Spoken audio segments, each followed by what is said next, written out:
Ma meilleure amie m'a dit, ton mari te trompe. Mais la vérité était bien pire, car elle était. On dit que votre meilleure amie est la personne qui connaît tous vos secrets et vous aime malgré tout. Marlo connaissait les miens. Elle savait que Derek agissait étrangement, travaillant tard, étant secret avec son téléphone. Elle m'a tenu la main à travers chaque conversation larmoyante sur mon mariage en déclin. Elle m'a même aidé à engager un détective privé pour surprendre mon mari infidèle. Quelle bonne amie, n'est-ce pas? Toujours là quand j'avais le plus besoin d'elle. Posant toujours les bonnes questions, toujours si préoccupée par mon bien-être. Ce n'est que lorsque j'ai vu ce texto, j'ai hâte de te voir ce soir, M, que j'ai réalisé la vérité. Ma meilleure amie ne m'aidait pas à attraper la maîtresse de mon mari. Elle était la maîtresse. Et maintenant elle était sur le point d'apprendre que la femme qu'elle avait qualifiée de faible et d'ignorante avait eu 3 longueurs d'avance sur elle depuis le début. Juste avant que nous y revenions, j'aimerais savoir d'où vous nous regardez aujourd'hui. Et si vous appréciez ces histoires, assurez-vous d'être abonné. Je m'appelle Vivian Cross, et si vous m'aviez demandé il y a 6 mois de décrire ma vie, je vous aurais dit qu'elle était parfaite. Parfaite comme une image, en fait. Le genre de vie qui rend les autres jaloux lorsqu'ils parcourent vos publications sur les réseaux sociaux.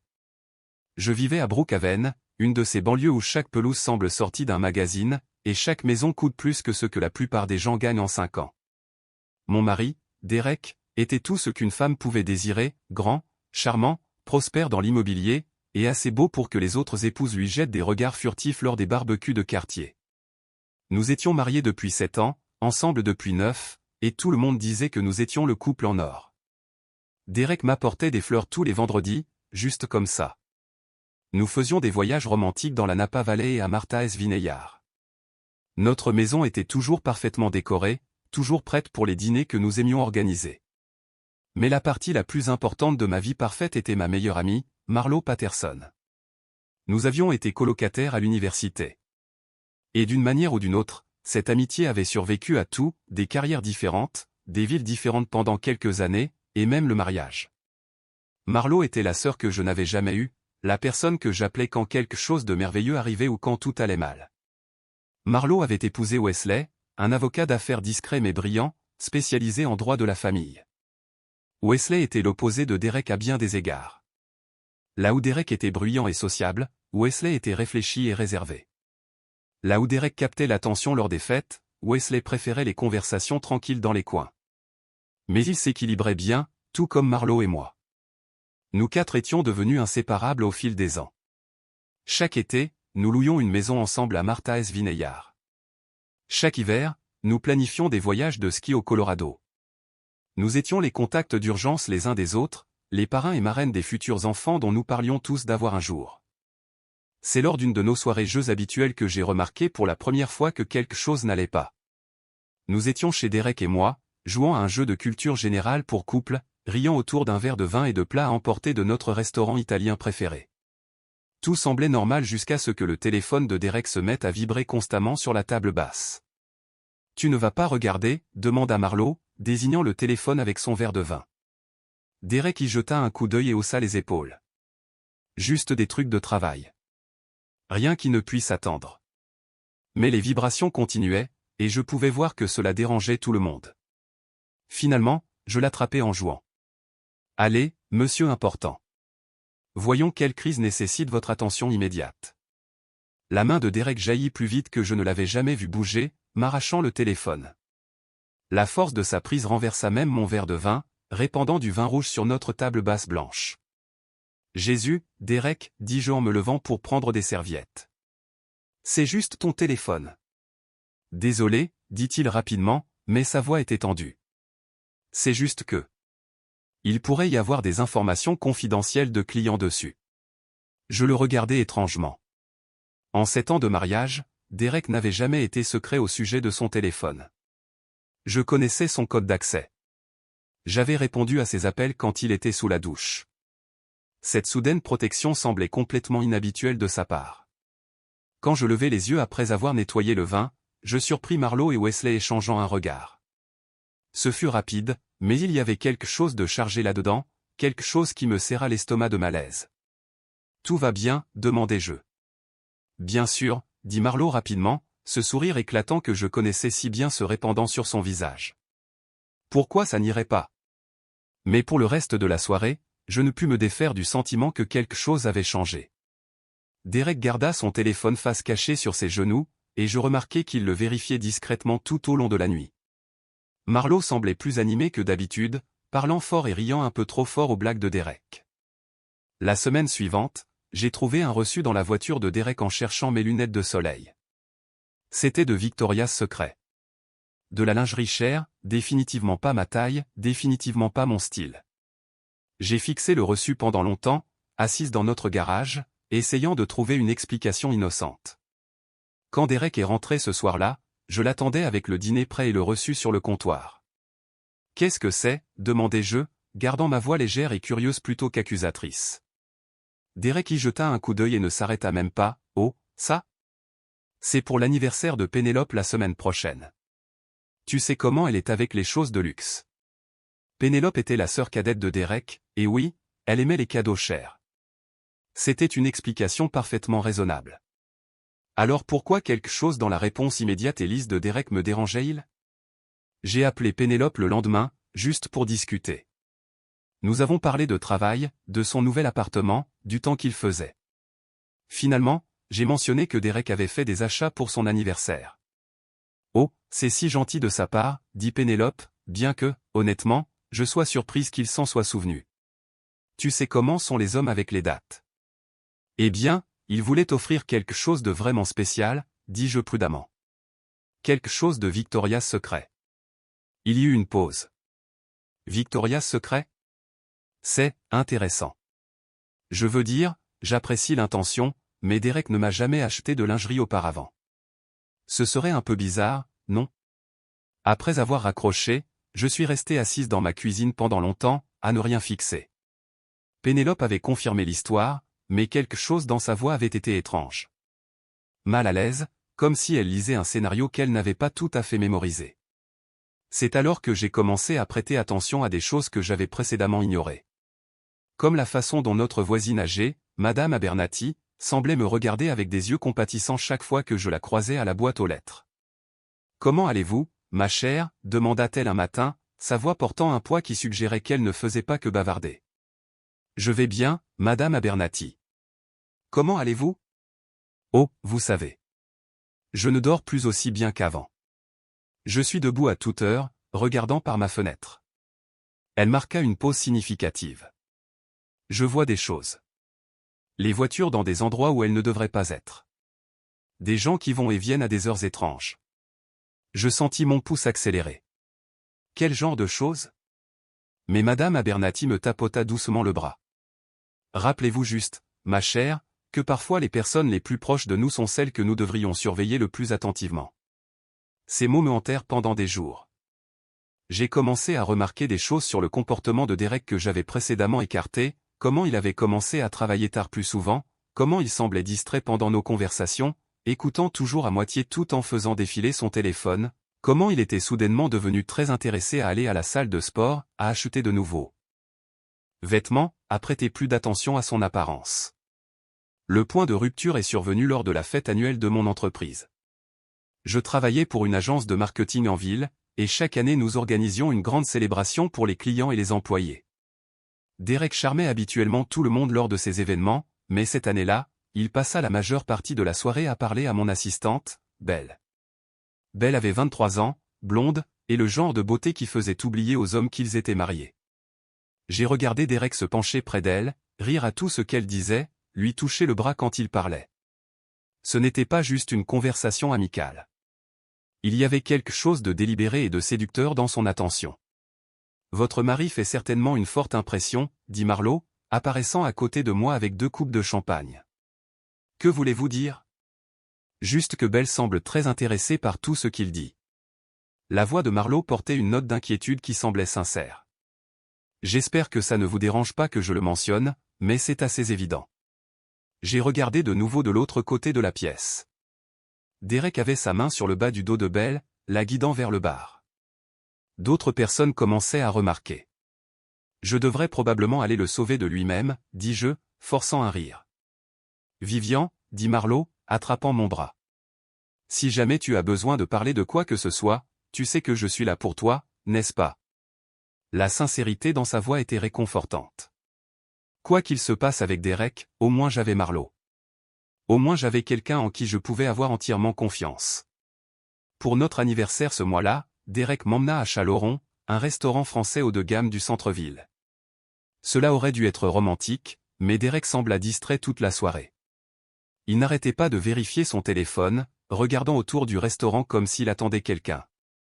Lorsque notre serveur nous apporta une bouteille de vin que nous n'avions pas commandée, Derek parut agacé. « Je suis désolé, » dit le serveur. « N'est-ce pas votre habituel pour la table 7 ?»« Nous n'avons pas commandé de vin, » dit Derek sèchement.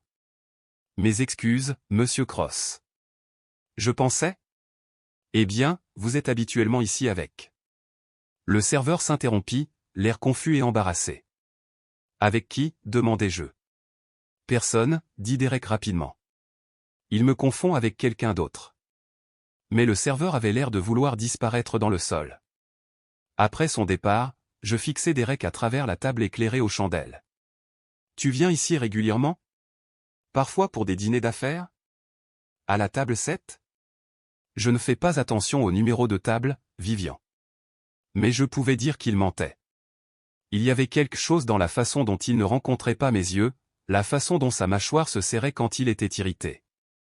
En 9 ans ensemble, j'avais appris à lire les signes de Derek. Cette nuit-là, j'ai commencé à tenir un carnet. J'y ai noté chaque conversation étrange, chaque absence inexpliquée, chaque fois que l'histoire de Derek ne tenait pas tout à fait la route. Je me disais que j'étais paranoïaque, que je cherchais des problèmes qui n'existaient pas. Mais les preuves continuaient de s'accumuler. Les nuits tardives au travail devinrent plus fréquentes. J'ai trouvé un parfum inconnu sur ses chemises, pas mon parfum, quelque chose de floral et de chair que je ne reconnaissais pas. Il y avait des frais sur nos cartes de crédit pour des restaurants où je n'étais jamais allé, des hôtels dans des quartiers de la ville où Derek n'avait rien à faire. La pire découverte survint lorsque je faisais la lessive et trouvai un morceau de papier plié dans le sac de sport de Derek. C'était une note manuscrite, d'une écriture féminine, qui disait simplement « J'ai hâte de te voir ce soir. Tu me fais sentir vivante. » Monsieur, j'ai fixé cette lettre pendant longtemps, la retournant dans mes mains. Qui était M, et pourquoi Derek la faisait-il se sentir vivante alors qu'il semblait à peine remarquer que j'existais encore? Je savais que j'avais besoin d'aide, mais je n'étais pas prête à impliquer des avocats ou des détectives privés. Pas encore. J'avais besoin de quelqu'un en qui je pouvais avoir confiance, quelqu'un qui connaissait Derek et pouvait m'aider à comprendre ce qui se passait réellement. J'avais besoin de Wesley. La décision d'approcher Wesley me semblait à la fois naturelle et terrifiante. Il était avocat, ce qui signifiait qu'il comprenait la discrétion et les implications légales. Il était aussi l'ami de Derek, ce qui m'inquiétait quant à une éventuelle division de loyauté. Mais surtout, il était marié à ma meilleure amie, et si quelqu'un pouvait comprendre l'importance de protéger un mariage, ce serait lui. J'ai rencontré Wesley pour déjeuner dans un petit café du centre-ville, loin de nos repères habituels à Brookhaven. Il est arrivé exactement à l'heure, comme toujours, portant l'un de ses costumes parfaitement repassés et tenant la mallette en cuir qui ne le quittait jamais. « C'est inattendu, » dit-il en s'installant dans la banquette en face de moi. « Non pas que je ne sois pas heureux de te voir, mais Marlo a mentionné que tu étais stressé ces derniers temps. C'est justement de ça que je voulais te parler. » J'ai pris une profonde inspiration. « Wesley, je pense que Derek a une liaison. » Le visage de Wesley passa par plusieurs expressions, surprise, inquiétude, et quelque chose d'autre que je ne pouvais pas tout à fait identifier. « C'est une accusation grave, Vivian. Qu'est-ce qui te fait penser ça? » J'ai sorti mon carnet et j'ai commencé à lui lire la liste des comportements suspects, reçus étranges, absences inexpliquées. Wesley écouta sans interrompre, prenant occasionnellement des notes sur un bloc-notes légal qu'il avait sorti de sa mallette. « Et puis il y a ça, » dis-je en faisant glisser la note sur la table. Wesley l'examina attentivement, la tenant à la lumière comme s'il cherchait des empreintes digitales. « C'est définitivement préoccupant. As-tu confronté Derek à propos de tout cela? » Une partie. Il a toujours des explications, mais elles semblent répétées, comme s'il s'était préparé à ces questions. Wesley hocha lentement la tête. D'après mon expérience, quand l'instinct de quelqu'un lui dit que quelque chose ne va pas, il a généralement raison. La question est, que veux-tu faire à ce sujet? J'ai besoin de preuves. De vraies preuves, pas seulement des comportements suspects et des sentiments bizarres. Je peux t'aider avec ça, dit Wesley. Je travaille avec un détective privé spécialisé dans ce genre d'affaires. Très discret, très minutieux. Son nom est Jasper Nova, et il a aidé plusieurs de mes clients à rassembler des preuves pour des procédures de divorce. Le mot « divorce » m'a frappé comme un coup physique. Même si j'avais envisagé la possibilité, l'entendre dire à voix haute rendait tout soudainement réel et définitif. Je ne suis pas prête à penser au divorce pour l'instant, dis-je rapidement. J'ai juste besoin de connaître la vérité. Bien sûr. Mais, Vivian, si Derek a une liaison, tu dois commencer à te protéger financièrement, protection des actifs, documentation des biens matrimoniaux, ce genre de choses. Je peux m'occuper de tout ça discrètement. J'ai accepté de rencontrer Jasper, et Wesley a tout arrangé. 2 jours plus tard, je me trouvais dans le bureau d'avocat de Wesley après les heures de bureau, assise en face d'un homme qui semblait sorti d'un roman policier. Jasper Nova avait probablement la cinquantaine, avec des cheveux grisonnants et des yeux perçants qui semblaient saisir chaque détail de mon apparence et de mon comportement. « Madame Cross, dit-il, sa voix rauque à cause de ce que je supposais être des années de cigarettes, Wesley m'a mis au courant de votre situation. Je veux que vous compreniez que ce dont nous allons discuter est entièrement confidentiel, mais ce sera aussi intrusif et potentiellement douloureux. Êtes-vous préparé à cela ? » J'ai hoché la tête, bien que je ne sois pas sûr d'être préparé à quoi que ce soit. Bien. Maintenant, je vais avoir besoin d'accéder aux routines de votre mari, à son emploi du temps, à ses lieux habituels. J'aurai aussi besoin de photos récentes et d'une description de son véhicule. J'ai fourni tout ce que Jasper demandait, ayant l'impression de trahir Derek même en lui remettant les informations. Wesley insista pour s'occuper de tous les arrangements financiers, payant les honoraires de Jasper par l'intermédiaire de son cabinet d'avocat pour préserver mon anonymat. La première semaine sera consacrée à la surveillance de base, expliqua Jasper. J'établirai ses habitudes, identifierai toute réunion ou lieu régulier qui semble suspect. Après cela, nous deviendrons plus ciblés. Cette première semaine fut une torture. Je suivais les routines de la vie normale, travail, dîner avec Derek, conversation sur des choses banales comme les listes de courses et les plans du week-end, tout en sachant que quelque part dans la ville, un détective privé suivait mon mari et documentait sa trahison. Marlo était ma bouée de sauvetage. Pendant ces jours sombres, elle semblait sentir que je luttais, appelant plus souvent, passant avec du café ou du vin, toujours prête à écouter quand j'avais besoin de parler. « Tu as l'air vraiment stressé ces derniers temps », dit-elle un soir alors que nous étions assises sur ma terrasse arrière, partageant une bouteille de vin pendant que Derek était censé être à un dîner de clients. « Est-ce que tout va bien au travail ? » « Le travail va bien, dis-je. C'est tout le reste qui semble s'effondrer. »« Que veux-tu dire ?» Je voulais tout lui dire, sur Wesley, sur Jasper, sur l'enquête qui se déroulait probablement à ce moment même, mais quelque chose me retenait. Peut-être était-ce la peur de rendre tout réel en le disant à voix haute. Ou peut-être était-ce l'espoir que je me trompais sur tout. Je pense que Derek pourrait être. Commençai-je, puis je m'arrêtai. Je pense que notre mariage pourrait être en difficulté. Marlo tendit la main et me serra la mienne. Oh, ma chérie. Veux-tu en parler ? Je ne sais même pas par où commencer. Il agit si étrangement ces derniers temps. Secret, distant, comme si son esprit était ailleurs tout le temps. As-tu essayé de lui en parler ? Comment demandes-tu à ton mari s'il te trompe ? Eh, chérie, passe-moi le sel. Et au fait, tu couches avec quelqu'un d'autre ? Marlo rit, mais c'était doux, pas moqueur. Peut-être pas exactement comme ça, mais la communication est si importante dans le mariage. Peut-être qu'il est juste stressé par le travail ou qu'il traverse une sorte de crise de la quarantaine. Peut-être, dis-je, mais je n'y croyais pas. Écoute, dit Marlo. Si tu as besoin de quoi que ce soit, quelqu'un à qui parler, un endroit où rester, peu importe, tu sais que je suis là pour toi, n'est-ce pas ? Nous sommes meilleurs amis depuis trop longtemps pour laisser quoi que ce soit nous séparer. Ces mots étaient si sincères, si réconfortants, que j'ai failli me mettre à pleurer là, sur la terrasse. Quoi qu'il se passe avec Derek, au moins j'avais Marlo. Au moins j'avais quelqu'un sur qui je pouvais compter entièrement. Le premier rapport de surveillance est arrivé une semaine plus tard. Jasper avait documenté les mouvements de Derek pendant 7 jours, et les résultats étaient accablants. Derek avait menti sur le fait de travailler tard 3 fois cette semaine-là.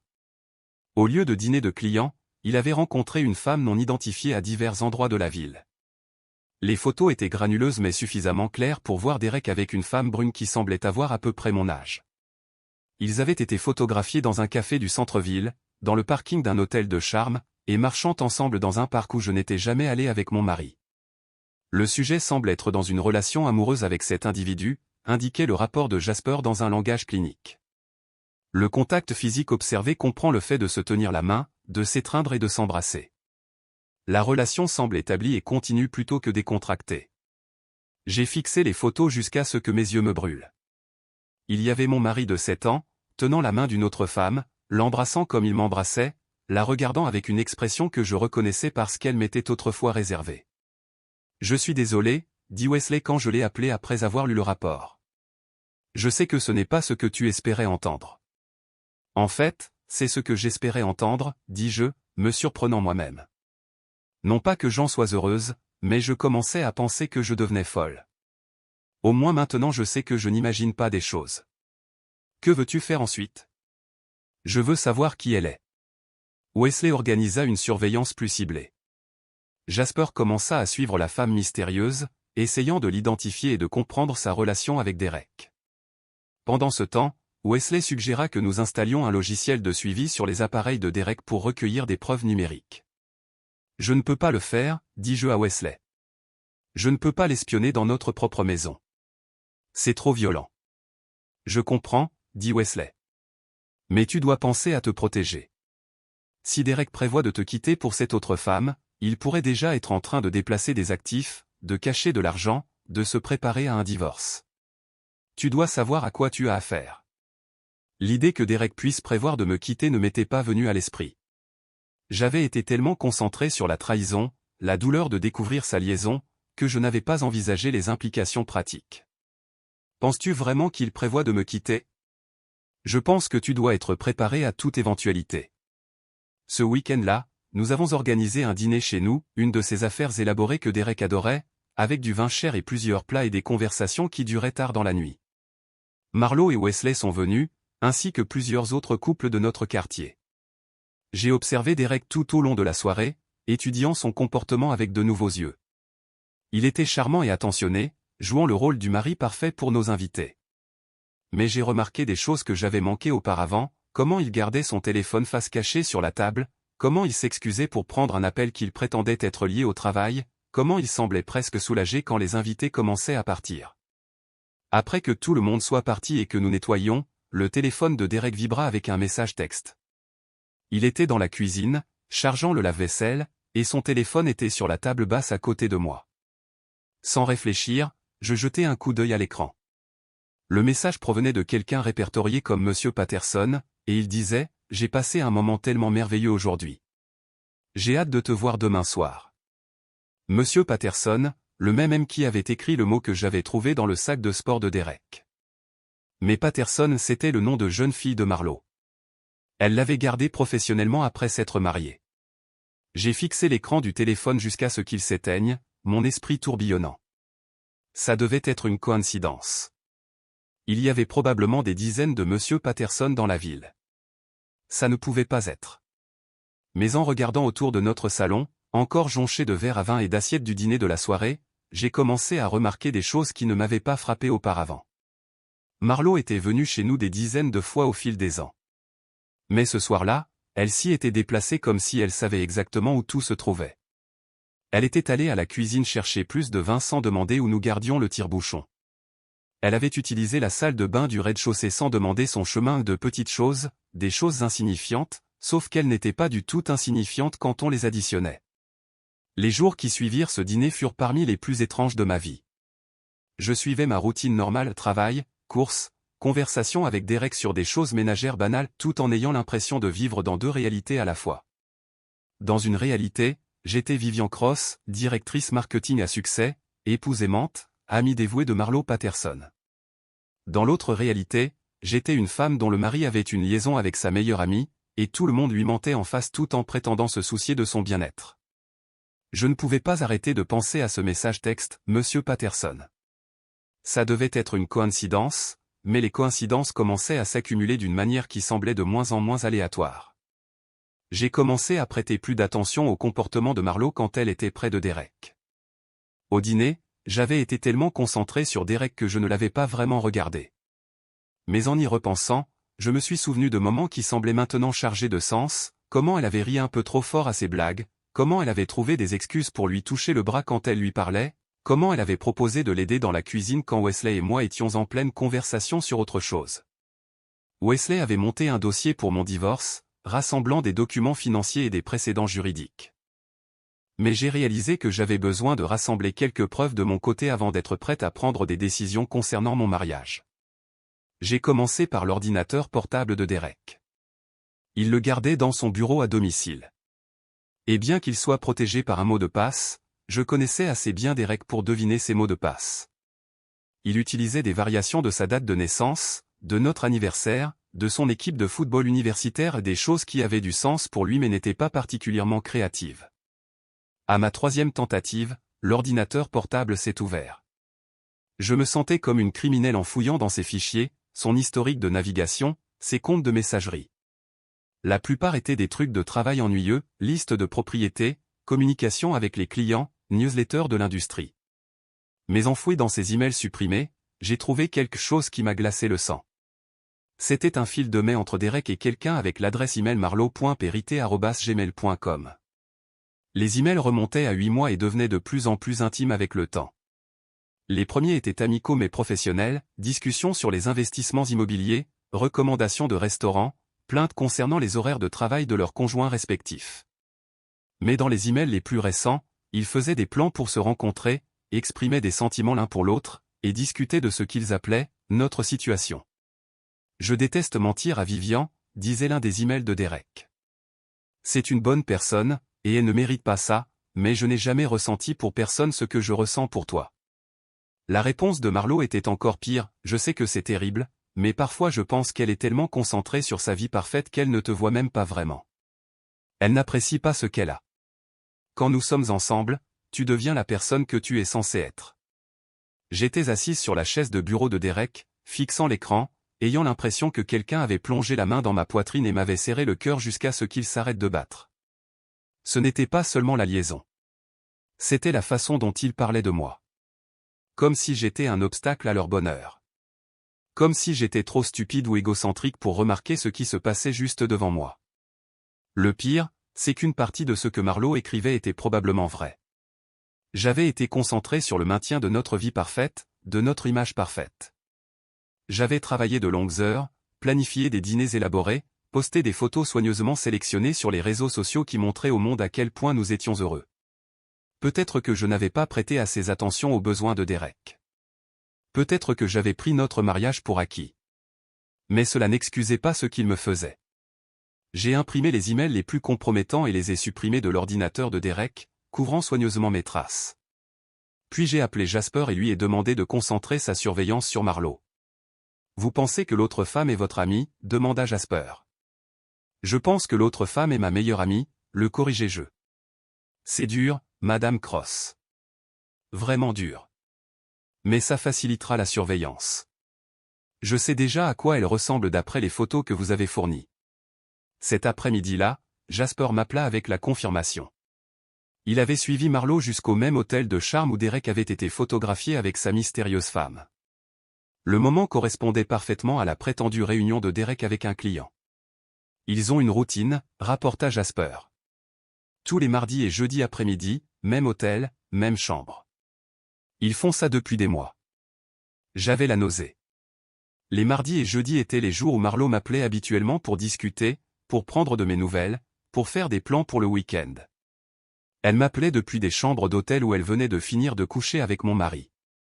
Ce soir-là, Marlo appela pile à l'heure. « Salut, comment s'est passée ta journée ?» demanda-t-elle, sa voix claire et joyeuse. « Bien, dis-je, essayant de garder ma voix normale. « Et la tienne ?»« Oh, tu sais, la routine, réunion ennuyeuse avec un client, course, lessive. Parfois, je pense que ma vie est douloureusement ordinaire. » J'ai failli rire. La voilà, mentant sans effort sur le fait d'avoir passé l'après-midi au lit avec mon mari tout en se plaignant que sa vie était ordinaire. « Comment va Wesley ?» demandai-je. « Il va bien. Il travaille encore tard ce soir, comme d'habitude. Parfois, j'ai l'impression d'être marié à son travail plutôt qu'à lui. Un autre mensonge. Je savais par ma propre surveillance que Wesley était en fait à la maison, se demandant probablement où était sa femme pendant ses prétendues courses. Et Derek, demanda Marlowe. Comment vont les choses entre vous deux? L'inquiétude dans sa voix était si convaincante que pendant un moment, j'ai presque cru qu'elle se souciait sincèrement de mon mariage. Nous allons bien, dis-je. Tout est parfait. Je suis contente d'entendre ça. Vous deux semblez si heureux ensemble. J'espère que Wesley et moi pourrons avoir ce que vous et Derek avez. Je voulais crier. Je voulais lui dire exactement ce que Derek et moi avions, un mariage construit sur des mensonges, soutenu par sa trahison. Mais au lieu de cela, j'ai juste dit, je suis sûr que vous l'aurez. Après avoir raccroché, je suis restée assise dans ma cuisine pendant longtemps, essayant de digérer la profondeur de la tromperie de Marlowe. Ce n'était pas juste une liaison. C'était une campagne systématique de manipulation et de mensonges qui durait depuis des mois. J'ai pensé à toutes les fois où Marlowe m'avait réconforté quand j'étais inquiète du comportement de Derek. Toutes les fois où elle m'avait encouragé à lui faire confiance, à travailler sur notre communication, à me concentrer sur les aspects positifs de notre mariage. Elle m'avait saboté tout en prétendant me soutenir. Le lendemain, j'ai rencontré Wesley pour discuter de la procédure de divorce. Il avait préparé une analyse financière complète montrant comment Derek avait déplacé de l'argent, fait des investissements difficiles à tracer ou à diviser. Il planifie ça depuis un moment, dit Wesley. Les manœuvres financières ont commencé il y a environ 6 mois, ce qui suggère que ce n'est pas une décision soudaine ou un moment de faiblesse. C'est calculé. Et les lois sur la communauté de biens? Peut-il vraiment me cacher de l'argent? Pas légalement, non. Mais il peut rendre la recherche compliquée et coûteuse. La bonne nouvelle, c'est que nous avons la preuve de ses efforts pour dissimuler des actifs, ce que les juges n'aiment pas. Si nous pouvons prouver une tromperie financière délibérée, cela pourrait jouer en votre faveur. Wesley semblait mal à l'aise pendant toute notre réunion, plus tendu que d'habitude. Je me demandais s'il commençait à soupçonner quelque chose sur le comportement de sa propre femme. Wesley, dis-je prudemment, combien de temps Marlowe a-t-elle passé loin de la maison ces derniers temps? Il leva les yeux de ses papiers juridiques avec surprise. Que veux-tu dire?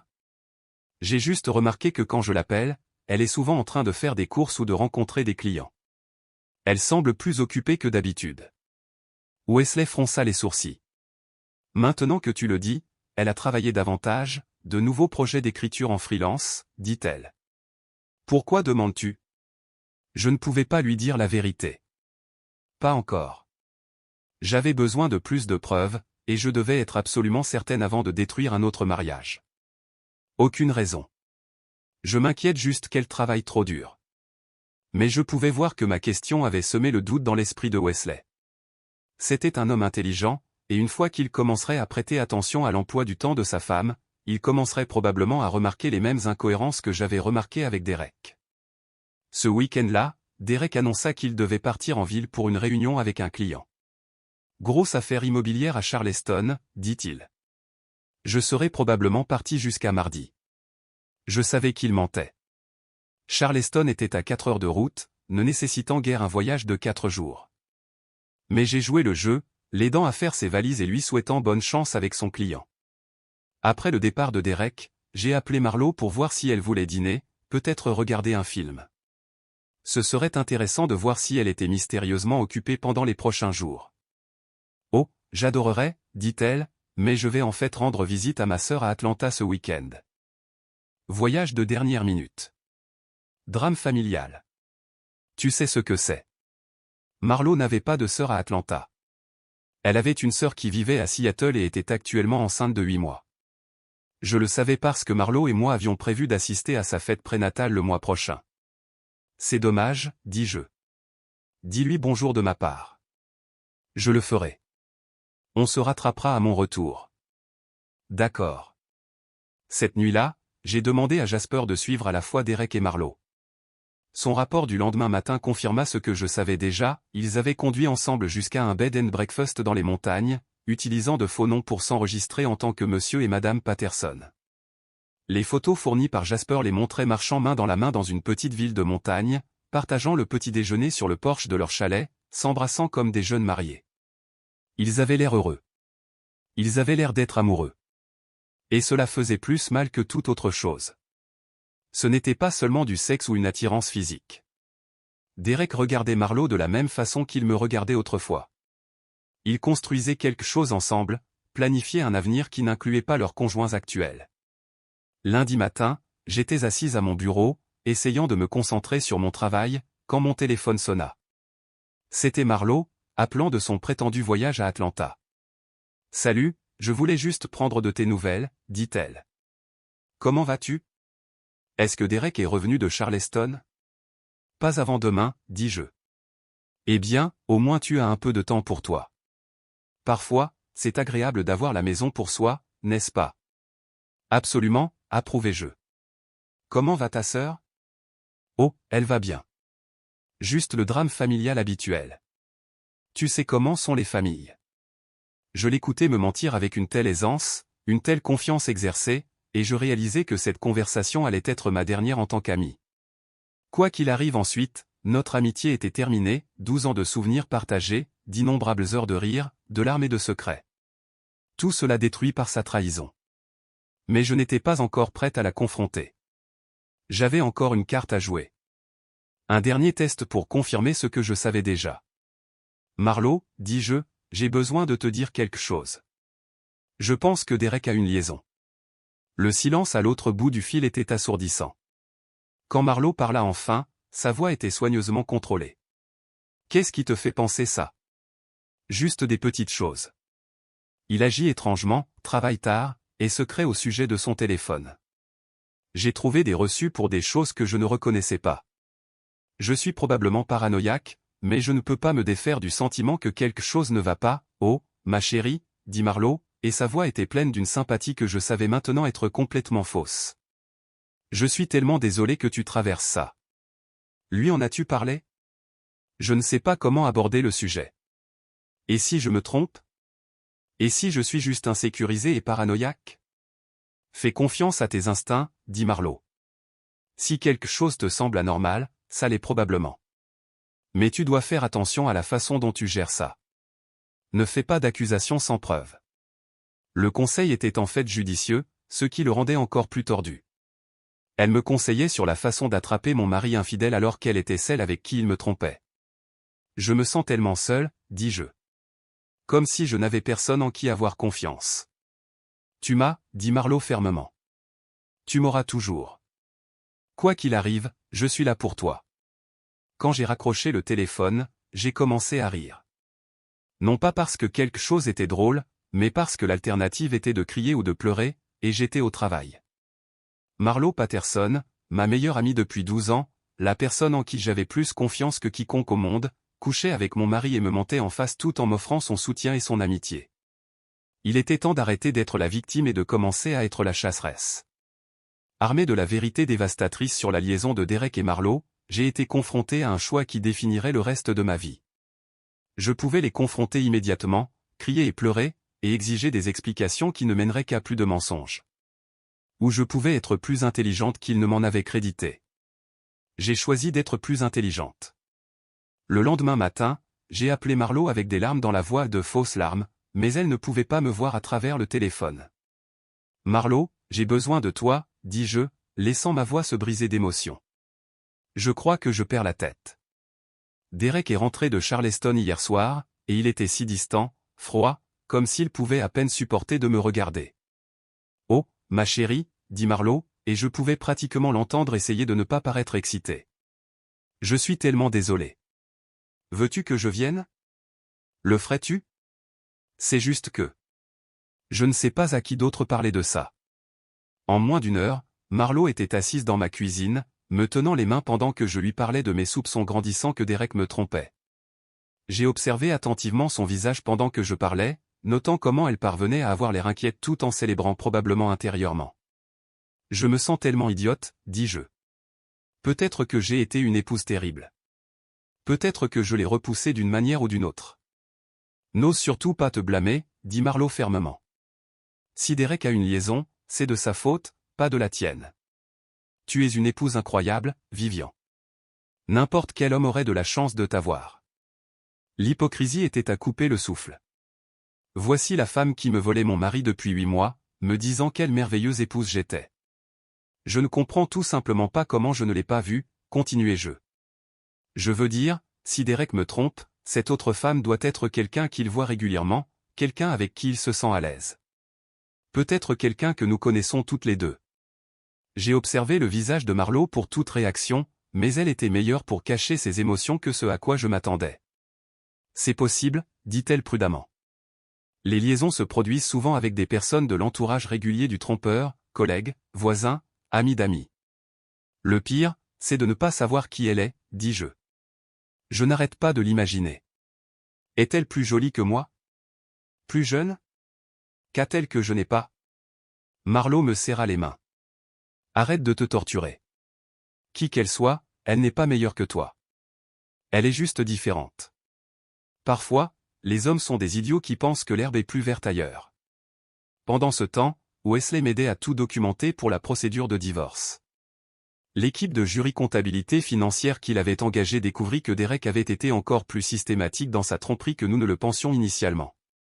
Il avait ouvert des comptes secrets, transféré de l'argent vers des investissements offshore, et même versé des acomptes sur des propriétés qui n'étaient pas à nos deux noms. Il planifie ça depuis plus d'1 an, me dit Wesley lors d'une de nos réunions.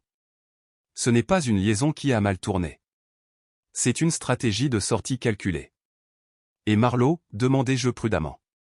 As-tu remarqué quelque chose de différent dans son comportement ces derniers temps? Wesley parut mal à l'aise. En fait, oui.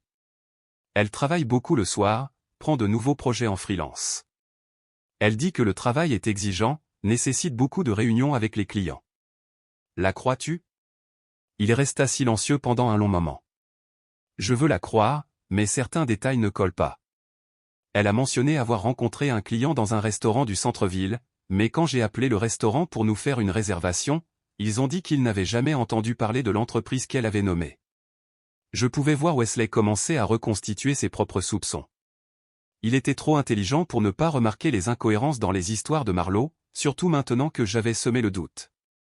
Wesley, dis-je doucement, et si je te disais que la liaison de Derek pourrait être avec quelqu'un que nous connaissons tous les deux, quelqu'un de proche de nous? Son visage pâlit. Que dis-tu? Je dis que nous devrions peut-être tous les deux commencer à prêter plus d'attention aux personnes en qui nous avons le plus confiance. Ce soir-là, j'ai mis en œuvre la phase suivante de mon plan. J'ai demandé à Jasper de transférer sa surveillance de Derek à Marlo, en se concentrant sur son appartement secret que Derek payait. Les résultats étaient exactement ce à quoi je m'attendais, mais d'une manière ou d'une autre, toujours dévastateur à voir en noir et blanc. Les photos de Jasper montraient Marlo menant une vie complètement différente dans cet appartement. Derek avait des vêtements dans le placard, des articles de toilette dans la salle de bain, des photos encadrées de deux sur la table de chevet. Ce n'était pas seulement une liaison, c'était un mariage d'essai. La preuve la plus accablante provenait des comptes de médias sociaux de Marlo. En utilisant de faux profils, j'ai découvert qu'elle avait posté des photos de l'appartement, le qualifiant de « son nouveau chez-soi » et parlant de changements excitants dans sa vie. Elle avait présenté Derek à ses amis en ligne comme son « nouveau petit ami », oubliant commodément de mentionner qu'il était marié à sa meilleure amie. J'ai également découvert que Marlo avait menti à tout le monde sur l'état de son mariage. Elle avait dit à ses amis d'université qu'elle et Wesley faisaient une pause. Elle avait dit à sa famille qu'ils avaient des problèmes et envisageaient une séparation. Elle avait systématiquement préparé tout le monde dans sa vie à son divorce tout en prétendant être heureusement mariée quand elle était avec Derek et moi. La découverte la plus cruelle fut une série de messages textes entre Derek et Marlo que Jasper avait réussi à capturer grâce à la surveillance numérique. Ils planifiaient leur avenir ensemble, parlant de l'endroit où ils vivraient, du type de mariage qu'ils voulaient, discutant même d'avoir des enfants ensemble. J'ai hâte que nous n'ayons plus à nous cacher, lisez l'un des messages de Derek. Je veux montrer au monde entier à quel point je t'aime. La réponse de Marlo était encore pire, bientôt, bébé. Une fois les divorces finalisés, nous pourrons commencer notre vraie vie ensemble. Fini de faire semblant de se soucier de leurs problèmes ennuyeux. Leurs problèmes ennuyeux.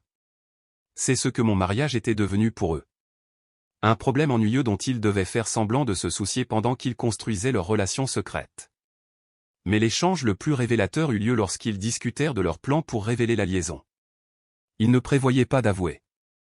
Ils prévoyaient de manipuler la situation de manière à ce que Wesley et moi découvrions la vérité d'une façon qui nous ferait passer pour les instables, les suspicieux. Nous les laisserons nous surprendre, avait écrit Derek. Faire croire que c'est accidentel. De cette façon, nous passerons pour des gens qui sont tombés amoureux malgré leurs efforts pour faire ce qui est juste, au lieu de gens qui ont planifié tout ça. Exactement, avait répondu Marlo. Pauvres Derek et Marlo, déchirés entre l'amour et la loyauté. Les gens auront pitié de nous au lieu de nous détester. En lisant ces messages, j'ai réalisé que même leur plan pour me faire du mal était calculé et manipulateur. Ils voulaient être vus comme des figures tragiques et romantiques plutôt que comme des menteurs infidèles. C'est alors que j'ai décidé qu'ils devaient apprendre à quoi ressemblait la vraie manipulation. 2 semaines plus tard, Marlo m'appela en larmes. De vraies larmes cette fois, pas la fausse inquiétude qu'elle me montrait depuis des mois. « Vivian, j'ai besoin de te dire quelque chose, dit-elle, la voix tremblante. J'ai vu Derek. Je l'ai vu avec une autre femme. J'ai failli rire de l'ironie, mais j'ai réussi à paraître choqué à la place. Quoi? Où? Au centre commercial Northbrook. Ils étaient près de la fontaine, et ils s'embrassaient. Je suis tellement désolé, Vivian. J'ai pris des photos, mais elles ne sont pas très claires. J'étais trop loin, et je tremblais. Oh mon Dieu, dis-je, mettant juste la bonne dose de dévastation dans ma voix. Es-tu sûr que c'était Derek? J'en suis certaine. Je t'ai appelé dès que je les ai vus. Je conduis chez toi en ce moment. Quand Marlo arriva, elle était l'image de la meilleure amie inquiète apportant de terribles nouvelles. Ses yeux étaient rouges d'avoir pleuré. Ses mains tremblaient alors qu'elle me montrait les photos floues sur son téléphone. Si je n'avais pas su la vérité, j'aurais été complètement convaincu par sa performance. Je n'arrive pas à croire que ça t'arrive, dit-elle, m'enlaçant d'une étreinte qui ressemblait à un couteau dans le dos. Je suis tellement désolé d'avoir dû être celle qui te le dit. Merci de me l'avoir dit, dis-je, mon visage enfoui dans son épaule pour qu'elle ne puisse pas voir mon expression. Je sais que ça a dû être dur pour toi. Tu es ma meilleure amie, dit-elle. Je ne pouvais pas te laisser vivre dans le mensonge. L'hypocrisie était si écrasante que j'ai failli sortir de mon rôle. Voici la femme qui m'aidait à vivre dans le mensonge depuis 8 mois, parlant de ne pas me laisser être trompée. Nous étions assises dans mon salon, Marlo me tenant les mains pendant que je faisais semblant de digérer cette nouvelle dévastatrice. Elle proposa de rester avec moi, de m'aider à confronter Derek, de faire tout ce dont j'avais besoin. Chaque mot qui sortait de sa bouche était un mensonge soigneusement calculé, conçu pour maintenir sa couverture tout en paraissant solidaire. J'ai juste besoin de quelques minutes, dis-je finalement. Ça te dérangerait si j'utilisais la salle de bain? Bien sûr. Prends tout le temps dont tu as besoin. Pendant que Marlo attendait dans mon salon, envoyant probablement un texto à Derek pour lui faire savoir que le plan était en marche, je me tenais dans ma salle de bain et me regardais dans le miroir. C'était ça. C'était le moment où je pouvais soit continuer à être la victime de leur manipulation, soit renverser complètement la situation. Quand je suis retourné au salon, j'avais fini de jouer. Marlo, dis-je calmement, tu as raison. Derek me trompe. Avec toi. La couleur quitta son visage si rapidement que je crus qu'elle allait s'évanouir. Sa bouche s'ouvrit et se ferma plusieurs fois, mais aucun mot ne sortit. Je sais pour l'appartement de la 5e rue. Je sais pour les comptes bancaires secrets. Je sais pour les messages textes où tu qualifies mes problèmes d'ennuyeux. Je sais pour vos plans de faire passer ça pour un accident afin que les gens aient pitié de vous au lieu de vous détester pour ce que vous avez fait. Marlo retrouva enfin sa voix. Vivian, je ne sais pas ce que tu crois savoir, mais... Je sais tout, Marlo. La question est de savoir si tu vas continuer à me mentir en face ou si tu vas me montrer assez de respect pour dire la vérité. Elle me fixa pendant un long moment, et je pouvais la voir calculer si elle pouvait encore sauver la situation avec plus de mensonges. Finalement, ses épaules s'affaissèrent de défaite. « Depuis combien de temps sais-tu » demanda-t-elle doucement. « Assez longtemps. Assez longtemps pour me protéger, assez longtemps pour m'assurer que toi et Derek ne détruisiez pas ma vie comme vous l'aviez prévu. Ça ne devait pas se passer comme ça, dit-elle, les larmes recommençant à couler. Ces larmes semblaient réelles, mais j'avais appris à ne rien croire de Marlo Patterson.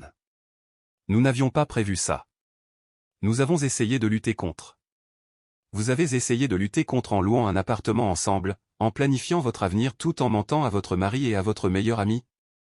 C'est une façon intéressante de lutter contre la tentation. Marlo regarda autour de mon salon comme si elle le voyait pour la première fois. Enregistres-tu cette conversation? Qu'en penses-tu? Elle ferma les yeux. Qu'est-ce que tu veux de moi, Vivian? Je veux que tu appelles Derek et que tu lui dises de rentrer à la maison. Je veux que tu t'assoies ici et que tu l'attendes. Et ensuite, je veux que vous expliquiez tous les deux à Wesley ce que vous avez fait. Wesley ne sait pas? Pas encore. Mais il est sur le point de le savoir. Juste à ce moment-là, ma sonnette retentit. Marlowe me regarda avec la panique dans les yeux. C'est Derek, n'est-ce pas? Tu l'as appelé. En fait, dis-je en marchant vers la porte d'entrée, c'est Wesley. J'ouvris la porte pour trouver Wesley debout sur mon porche avec plusieurs dossiers maniés dans les mains et une expression sombre sur le visage. Bonjour, Vivian, dit-il. Je pense qu'il est temps que nous ayons une conversation sur nos conjoints. Derrière moi, j'entendis Marlowe halter. Wesley entra dans mon salon et regarda sa femme, assise sur mon canapé. Bonjour, Marlowe, dit-il calmement. Imagine ma surprise quand j'ai engagé mon propre détective privé et découvert que ma femme mène une double vie depuis près d'1 an. Marlowe commença à parler, mais Wesley leva la main. Avant que tu ne dises quoi que ce soit, tu devrais savoir que j'ai des photos, des dossiers financiers, et la documentation de chaque mensonge que tu m'as dit. J'ai aussi des copies des messages textes entre toi et Derek discutant de vos plans pour manipuler vos 2 divorces. Wesley, s'il te plaît, laisse-moi expliquer. Il n'y a rien à expliquer. Tu as fait ton choix. Tu le fais tous les jours depuis des mois. Wesley se tourna vers moi. Vivian, je te dois des excuses. Je suis au courant de cette liaison depuis 2 semaines, et j'aurais dû te le dire immédiatement, mais je voulais d'abord rassembler des preuves pour nos 2 cas de divorce. Tu savais depuis 2 semaines, demandai-je. Mon détective privé a trouvé l'appartement. Une fois que j'ai vu les photos des affaires de Derek là-bas, tout le reste s'est mis en place, les nuits tardives, les clients mystérieux, la façon dont Marlowe agissait comme si notre mariage était déjà terminé. Je regardais Marlowe, qui pleurait silencieusement sur mon canapé. Alors tu savais que Wesley était suspicieux, et tu as quand même continué cette mascarade aujourd'hui? Je pensais que je pouvais arranger ça, murmura-t-elle. Je pensais que si je pouvais faire croire que j'étais juste une bonne amie, peut-être que Wesley ne reconstituerait pas les pièces. Même maintenant, tu essaies toujours de manipuler la situation, dit Wesley. Même prise la main dans le sac, tu mens toujours. C'est alors que Derek entra par ma porte d'entrée sans frapper, criant joyeusement, « Chérie, je suis rentré plus tôt. Je pensais que nous pourrions. » Il s'arrêta net en nous voyant tous les 3 dans le salon, Wesley tenant ses dossiers de preuves, moi debout les bras croisés, Marlowe pleurant sur le canapé. « Que se passe-t-il » demanda Derek, mais son visage montrait déjà qu'il savait exactement ce qui se passait. « Nous avons une séance de vérité, dis-je. À ton tour, Derek. Raconte à Wesley et à moi ta relation avec Marlowe. » Derek regarda autour de la pièce comme s'il calculait ses chances de s'échapper.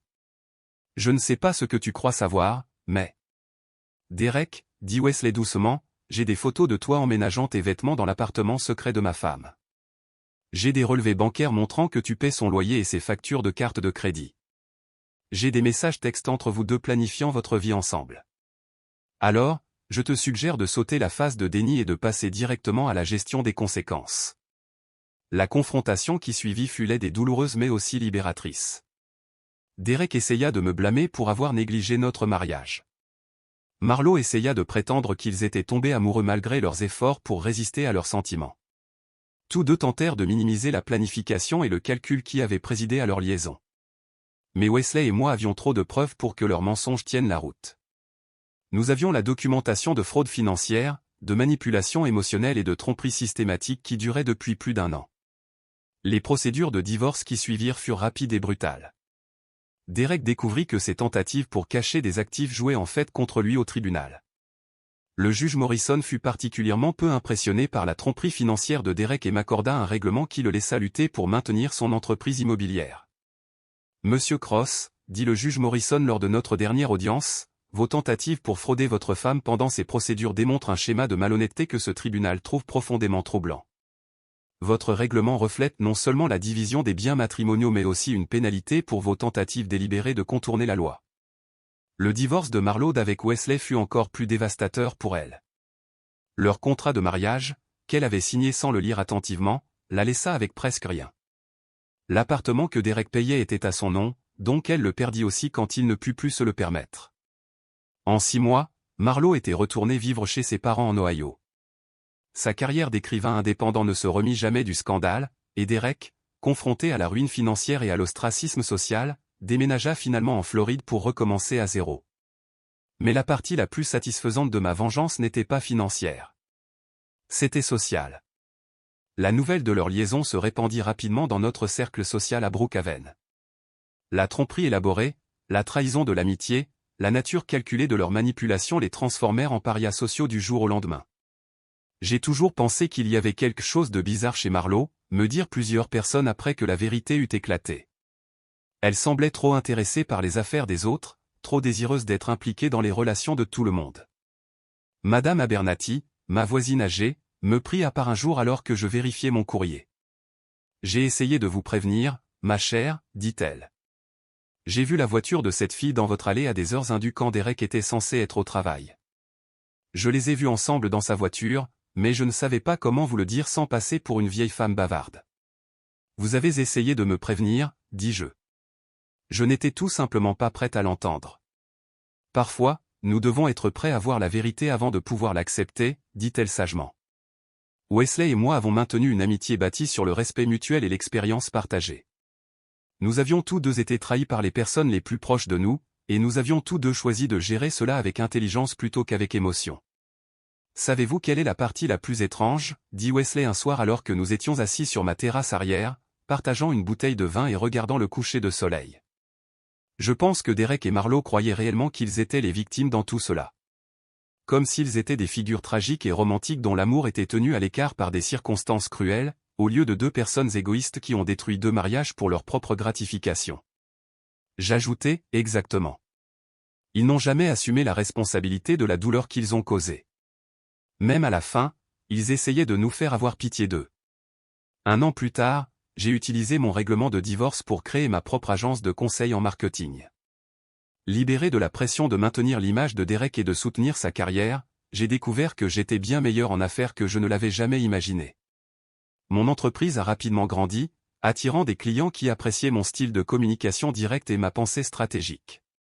J'ai aussi commencé une thérapie, non pas parce que je m'effondrais, mais parce que je voulais comprendre comment j'avais manqué tant de signes avant-coureurs. Comment avais-je pu être si aveugle à la tromperie de Derek? Comment avais-je échoué à voir la manipulation de Marlowe? Vous avez fait confiance aux personnes que vous aimiez, m'expliqua ma thérapeute, la docteure Sarah Coleman. Ce n'est pas un défaut de caractère.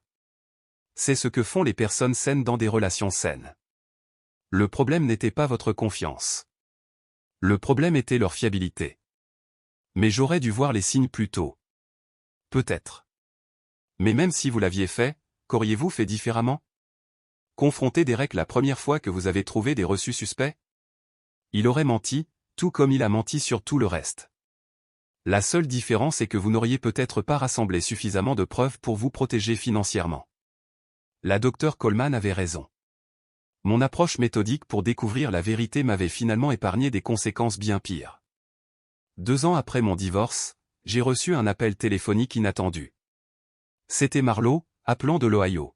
« Vivian, dit-elle, sa voix petite et incertaine, je sais que je n'ai aucun droit de t'appeler, mais j'avais besoin de te dire à quel point je suis désolé. Je n'ai pas raccroché immédiatement, bien qu'une partie de moi le voulait. J'ai suivi une thérapie, continua-t-elle, essayant de comprendre comment je suis devenu le genre de personne qui pouvait faire ce que je t'ai fait, à Wesley, à notre amitié. Et qu'as-tu appris, demandai-je. Que j'étais jalouse de toi, de ta vie, de ton mariage, de ton succès. Au lieu de gérer mes propres problèmes, j'ai décidé de détruire ce que tu avais construit. Je me suis dit que Derek n'était pas heureux avec toi, que je le sauvais d'une manière ou d'une autre. Mais la vérité, c'est que j'étais juste égoïste et cruel. J'écoutais sa confession sans émotion. Les mots que j'avais autrefois désespérément voulu entendre me semblaient maintenant vides et inutiles. Je sais que tu ne me pardonneras probablement jamais, dit Marlowe. Mais je voulais que tu saches que te perdre a été la pire conséquence de tout ce que j'ai fait. Pire que de perdre Wesley, pire que de perdre ma carrière, pire que de devoir retourner vivre chez mes parents. Tu étais la meilleure amie que j'ai jamais eue, et je l'ai jetée pour un homme qui m'a largué à la minute où sa vie s'est compliquée. Derek m'a quitté il y a 6 mois quand son entreprise a commencé à péricliter et qu'il ne pouvait plus se permettre le style de vie qu'il m'avait promis. Il a décidé que j'étais trop de problèmes. Il s'avère que Derek Cross n'est pas très loyal quand les choses deviennent difficiles. Il y avait une ironie amère dans le fait que Derek abandonne Marlo de la même manière qu'il m'avait abandonné. Mais je ne ressentais aucune satisfaction dans sa douleur. J'espère que tu trouveras un sens à ta vie, Marlo, dis-je finalement. Mais je ne peux pas faire partie de ce processus. Certaines choses ne peuvent pas être réparées, et certaines personnes ne peuvent pas être pardonnées. Ce que tu as fait n'était pas juste une erreur. C'était un choix que tu as fait chaque jour pendant 8 mois. Après avoir raccroché, je me suis assise dans mon nouveau bureau à domicile, regardant le jardin que j'avais planté derrière ma maison de ville. Elle était plus petite que la maison que j'avais partagée avec Derek, mais elle était à moi. Tout y reflétait mes choix, mes goûts, mes valeurs. Ce soir-là, j'ai dîné avec un groupe d'amis que j'avais rencontré grâce à mon groupe de réseautage professionnel. De vrais amis cette fois, des personnes qui avaient gagné ma confiance par leur constance et leur honnêteté plutôt que par une histoire partagée et des suppositions. Tu as l'air heureuse, remarqua mon amie Jennifer alors que nous partagions le dessert. Vraiment heureuse, pas seulement en faisant bonne figure. Je suis heureuse, dis-je, et je réalisais que c'était vrai. Il m'a fallu un certain temps pour en arriver là, mais j'ai enfin l'impression de vivre ma vraie vie au lieu d'une performance de ce que je pensais que ma vie devrait être. Des regrets ? Demanda Michael, un autre ami qui avait traversé son propre divorce difficile. J'y ai réfléchi sérieusement. Je regrette d'avoir fait confiance à des personnes qui ne le méritaient pas. Je regrette de ne pas avoir prêté attention à mes instincts plus tôt. Mais je ne regrette pas la façon dont j'ai géré les choses une fois que j'ai découvert la vérité. Je suis fier de la façon dont je me suis protégé et dont je me suis battu. Cette nuit-là, alors que je fermais ma maison à clé et éteignais les lumières, j'ai réfléchi à combien ma vie avait changé. Il y a 2 ans, j'étais Vivian Cross, épouse et hôtesse, vivant pour l'approbation des autres et le bonheur des autres. Maintenant, j'étais juste Vivian, propriétaire d'entreprise et survivante, vivant pour mes propres objectifs et ma propre tranquillité d'esprit. La trahison de Derek et Marlo m'avait presque détruite, mais finalement, elle m'avait libéré d'une vie construite sur des illusions. J'avais appris que j'étais plus forte que je ne le pensais, plus intelligente qu'on ne m'en avait crédité, et digne d'un bien meilleur traitement que celui que j'avais accepté pendant si longtemps. Parfois, la pire chose qui vous arrive s'avère être la meilleure chose qui aurait pu arriver. Parfois, les gens vous rendent service en vous montrant qui ils sont vraiment. Et parfois, la vie que vous construisez sur les ruines de votre ancienne vie est meilleure que tout ce que vous auriez pu imaginer. Mon nom est Vivian Cross, et je sais enfin exactement qui c'est. Que feriez-vous si la personne en qui vous aviez le plus confiance s'avérait être votre plus grand ennemi ? Parfois, la leçon la plus difficile que nous apprenons est que la trahison ne vient pas d'étrangers, elle vient des personnes que nous aimons le plus. Si cette histoire vous a touché de près, cliquez sur le bouton j'aime et abonnez-vous pour plus d'histoires sur l'obscurité cachée dans les relations quotidiennes.